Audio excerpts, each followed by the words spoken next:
un rôle qu'il connaît bien. Antoine Decaune enfilera son costume de maître de cérémonie des Césars pour la 10e fois, ce vendredi en direct sur Canal+.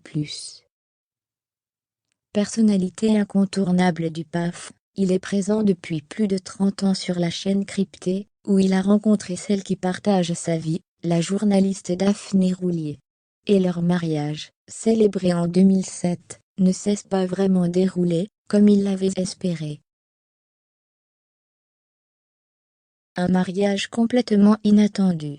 Lorsqu'en 2004, les dirigeants de Canal cherchent un duo, pour présenter une émission spéciale sur les 20 ans de la chaîne, ils choisissent Antoine Decaune et Daphné Roulier, deux journalistes qu'ils connaissent bien.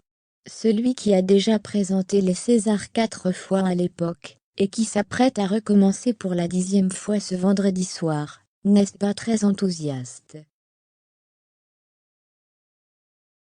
Cependant, dès la première réunion, le coup de foudre se produit entre les deux, comme il l'avait raconté au magazine Voici. On a résisté 2 mois, parce qu'elle était engagée, et moi sur une fin d'histoire, mais leur amour grandit, et ils finissent par se marier, en 2007, à Trouville-sur-Mer, en Normandie. Une union qui ne s'est pas vraiment passée, comme il l'avait prévu. Sujet du portrait quotidien du journal Libération ce vendredi, Antoine Decaune a raconté cette cérémonie pas comme les autres. Traqués par les paparazzi, les amoureux avaient dû être exfiltrés de la mairie via les souterrains du Monoprix, écrit le journaliste.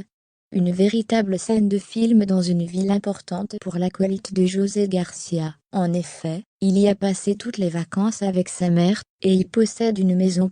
Le couple a eu un enfant ensemble, Louis, aujourd'hui âgé de 13 ans. Mais Antoine Decaune, que sa femme décrit comme vivant sur une autre planète, était déjà 2 fois papa. Emma, née en 1976 de son premier mariage, est actrice et réalisatrice. Elle l'a d'ailleurs fait tourner dans sa nouvelle série, 9 mecs, dérivée du 9 meufs. Louis Decaune, né en 1987 d'un 2e mariage, est également réalisateur. Avec ses enfants, il serait atteint du syndrome de Peter Pan, ne voulant pas vieillir, ne possédant aucune autorité, toujours selon Libération.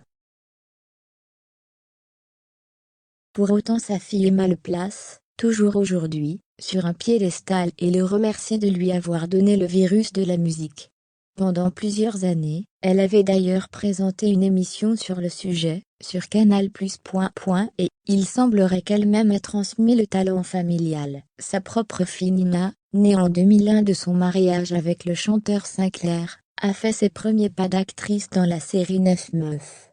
Il y a quelques années, alors qu'elle n'était qu'ado, elle s'était déjà fait remarquer par ses vidéos sur YouTube.